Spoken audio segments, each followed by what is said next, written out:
Samajwadi party के हर सियासी पैंतरे पर एआईएमआईएम प्रमुख असदुद्दीन ओवैसी की भी पूरी नजर है, क्योंकि मुस्लिम वोटों पर पहला हक ओवैसी खुद का मानते हैं और यही वजह है कि यूपी के 19% मुस्लिमों को अपने पाले में लाने के लिए भी वो जुटे हुए हैं। ओवैसी ने अखिलेश के खिलाफ जाति और धर्म को जोड़कर एक नया समीकरण तैयार कर दिया है। ओवैसी के इस फॉर्मूले में नए पार्टनर हैं, सीएम कैंडिडेट भी है और मुस्लिम डेप्यूटी सीएम भी शामिल हैं। समाजवादी पार्टी की नई लिस्ट जारी होने पर ओवैसी भाईजान के दिमाग में क्या चल रहा है, मुसलमानों को लेकर ओवैसी का क्या प्रयोग है, उनके प्लान को हमने डिकोड किया है। ये पूरे कमजोर लोग मिलकर एक ताकत बन रहे हैं और ये 99% वर्सेस 1% की लड़ाई है। जो 99% है और 1% संघ है। चंद्रशेखर का हमको टेलीफोन आ रहा है, बार बार टेलीफोन आ रहा है। अरे इतना पूरे बॉक्सिंग मैच हो रहा है क्या? इतना खबर रखिए। आपने पहले कहा था 100 सीटों पर लड़ेंगे आप। हाँ, अरे आप लिस्ट देखते जाइए ना। नहीं तो 403 के बाद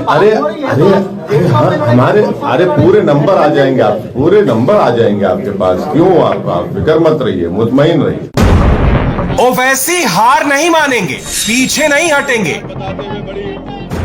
डायरेक्ट फाइट योगी और अखिलेश की नहीं है, ओवैसी फैक्टर अब भी मौजूद है।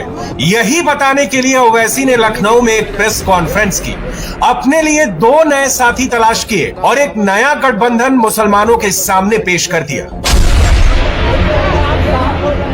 प्रेस कॉन्फ्रेंस में ओवैसी के साथ 2 लोग थे। पहला बाबू सिंह कुशवाहा, जन अधिकार पार्टी के प्रमुख जो ओबीसी हैं। दूसरा वामन मेश्राम, जो दलितों के लिए काम करने वाली संस्था बामसेफ के राष्ट्रीय अध्यक्ष हैं। ओवैसी का नया वोट समीकरण है ओबीसी प्लस दलित प्लस मुस्लिम। ओवैसी मुख्यमंत्री का नया फॉर्मूला भी लेकर आए हैं।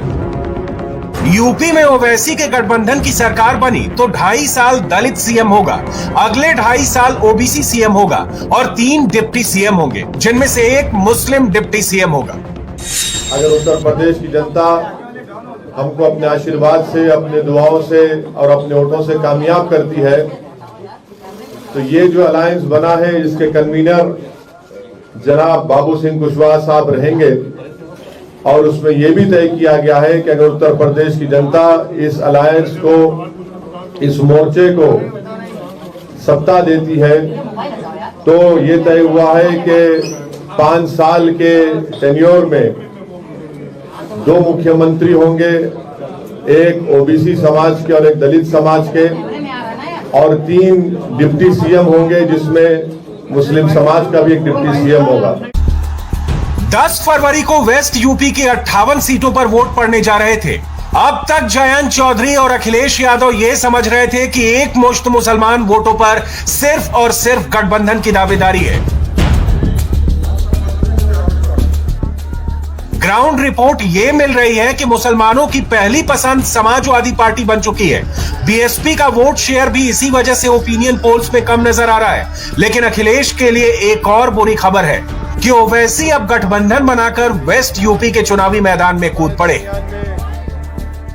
यूपी की सियासत में ओवैसी कमजोर इसलिए नजर आ रहे हैं क्योंकि ओम प्रकाश राजभर ओवैसी का साथ छोड़ गए। मुसलमान एक बड़ा वोट बैंक तो है, लेकिन बिना दलित और पिछड़ों के सहयोग के विनिंग कॉम्बिनेशन नहीं बन सकता। इसीलिए ओवैसी एक बार फिर दलितों और पिछड़ों को एक साथ लाकर अपनी विनेबिलिटी बढ़ाने की कोशिश कर रहे हैं। ओवैसी का ये गठबंधन जयंत चौधरी और अखिलेश यादव के कैंप में बेचैनी बढ़ा सकता है। वेस्ट यूपी में मुजफ्फरनगर के सैंपल से आप इस बात को बहुत अच्छी तरह समझ सकते हैं। मुजफ्फरनगर में कुल 6 सीटें हैं, लेकिन यहां पर आरएलडी और एसपी ने अपने गठबंधन से एक भी मुस्लिम प्रत्याशी नहीं उतारा है, जबकि मुजफ्फरनगर में 38% की मुस्लिम आबादी है।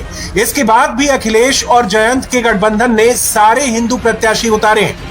अखिलेश और जयंत ने ध्रुवीकरण से बचने के लिए ये प्लान बनाया है, लेकिन ओवैसी की पार्टी ने मुजफ्फरनगर सदर से इंतजार अंसारी को उतारा है और मुजफ्फरनगर की चरतफाल सीट से ताहिर अंसारी को उतारा है। अब सवाल यह है कि जब इन सीटों पर आरएलडी और एसपी का कोई मुस्लिम कैंडिडेट नहीं है, तो मुसलमान क्या ओवैसी के मुस्लिम कैंडिडेट को वोट देगा या नहीं? गौर करने वाली बात एक है कि भले ही मायावती इस मुकाबले में ना दिखाई दे रही हो, लेकिन मायावती के पास पश्चिमी उत्तर प्रदेश में 20% का एक सॉलिड वोट बैंक है।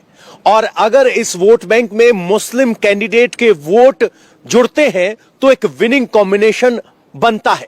लेकिन सबसे बड़ा सवाल है कि क्या बीजेपी को हराने के लिए मुसलमान बीएसपी को वोट देंगे?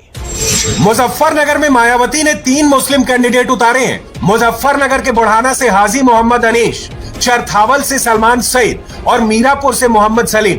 गौर करने वाली बात यह है कि मुजफ्फरनगर जिले में दलितों की आबादी 35,43,362 है। मुजफ्फरनगर में 14% दलितों की आबादी है। तो सवाल यह है कि अगर मुस्लिम दलित का विनिंग कॉम्बिनेशन बनेगा तो क्या यहां मुसलमान बीएसपी को वोट नहीं देंगे? मुजफ्फरनगर जिले में कांग्रेस ने भी मुस्लिम कैंडिडेट उतारे हैं। मिसाल के तौर पर मुजफ्फरनगर जिले की मीरापुर सीट पर बीएसपी के मोहम्मद सलीम के सामने कांग्रेस के मौलाना जमील है। मोहम्मद जमील पहले इसी सीट से विधायक रह चुके हैं। तो क्या इस बार पूर्व विधायक रह चुके मोहम्मद जमील को मुस्लिम वोट मिलेगा कि नहीं? कुल मिलाकर अखिलेश यादव को मुस्लिम वोट बैंक को लेकर ओवर कॉन्फिडेंस में बिल्कुल भी नहीं रहना चाहिए। जयंत चौधरी और अखिलेश यादव ने जिस तरह से मुजफ्फरनगर में मुस्लिम कैंडिडेट नहीं उतारे, उसे ओवैसी भी मुद्दा बनाने की कोशिश कर रहे हैं। अखिलेश और जयंत के गठबंधन में मौजूद लूप होल्स पर ओवैसी की पैनी निगाहें बनी हुई हैं। पश्चिमी उत्तर प्रदेश में आरएलडी और सपा के ऐसे कैंडिडेट्स हैं जो कि सपा के भी नामांकन हो रहा है और आरएलडी का भी नामांकन हो रहा है। क्या सिर्फ पटोल की शुरुआत नहीं हो गई है? अच्छी बात है ना, मुबारक हो उनको। मुबारक हो। बल्कि उनका हसनपुर का जो कैंडिडेट है माशाल्लाह से वो तो आरएसएस के हैं और उनकी फोटो भी आई है। और माशाल्लाह से जो लोनी के आरएलडी के कैंडिडेट हैं उनके ताल्लुक से कहा गया कि दिल्ली के नॉर्थ ईस्ट के राइट्स में भी उनका जिक्र खैर आ रहा है, वो बता दें वो भी। तो अब ये तो ऐसा है तो ये ठीक है, आ रहा है सामने, देखिए। सपा आरएलडी की लिस्ट आई है, उसमें कोई भी मुस्लिम कैंडिडेट नहीं है। क्या मुजफ्फरनगर दंगों में जो चीजें हुई थी उसको भरपाई करने की, मैनेज करने की कोशिश की जा रही है ताकि मुस्लिम कैंडिडेट ना हो वहाँ पे सामने? मेरा मानना यह है कि एक बहुत ही सोफिस्टिकेटेड तरीके से वहाँ पर अल्पसंख्यक समाज की पॉलिटिकल वॉइस को दबाने की कोशिश हो रही है। यूपी में आजम खान के बेटे अब्दुल्ला आजम का एक वीडियो भी खूब वायरल हो रहा है, जिसमें वो जेल में मौजूद अपने पिता आजम खान के बारे में बताते बताते रोने लगे। अब्दुल्ला आजम के बयानों पर भी ओवैसी से सवाल पूछा गया और तभी ओवैसी ने इशारों में निशाना अखिलेश को ही बनाया। आजम खान की रिहाई के हवाले से आजम खान की रिहाई के हवाले से आप आवाज बुलंद किए हैं। अब्दुल्ला आजम ने कहा है कि अगर हमारे सच्चे हमदर्द हैं तो उनको उनकी वजह से जो सियासी नुकसान हो रहा है उस पे देखना चाहिए। तो उनको अपना नुकसान किससे हुआ वो पहले समझ लें, उनको किससे नुकसान हुआ वो उस बात को समझ लें। ओवैसी ने जो भागीदारी परिवर्तन मोर्चा बनाया है वो यूपी की सभी सीटों पर चुनाव लड़ने जा रहा है और ओवैसी के मुताबिक यूपी की 95% सीटों पर टिकट को लेकर बातचीत भी हो चुकी है और करीब 300 आजम के बयानों पर भी ओवैसी से सवाल पूछा गया और तभी ओवैसी ने इशारों में निशाना अखिलेश को ही बनाया। आजम खान की रिहाई के हवाले से आजम खान की रिहाई के हवाले से आप आवाज बुलंद किए हैं। अब्दुल्ला आजम ने कहा है कि अगर हमारे सच्चे हमदर्द हैं तो उनको उनकी वजह से जो सियासी नुकसान हो रहा है उस पे देखना चाहिए। तो उनको अपना नुकसान किससे हुआ वो पहले समझ लें, उनको किससे नुकसान हुआ वो उस बात को समझ लें। ओवैसी ने जो भागीदारी परिवर्तन मोर्चा बनाया है वो यूपी की सभी सीटों पर चुनाव लड़ने जा रहा है और ओवैसी के मुताबिक यूपी की 95% सीटों पर टिकट को लेकर बातचीत भी हो चुकी है और करीब 380 सीटों पर कैंडिडेट तय कर दिए गए। यूपी में अपनी दावेदारी को पुख्ता बताने के बाद ओवैसी ने योगी को जवाब दिया और कहा कि लड़ाई 80-20 की नहीं 99% और 1% के बीच में है।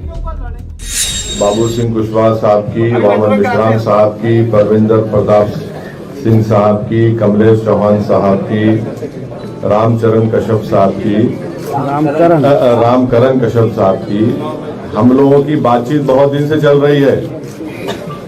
तो ये फर्स्ट फेज सेकंड फेज आप उस चक्कर में मत पड़िए। अरे सर अरे इतना ये बॉक्सिंग मैच हो रहा है क्या? इतना इतना खबर रखिए।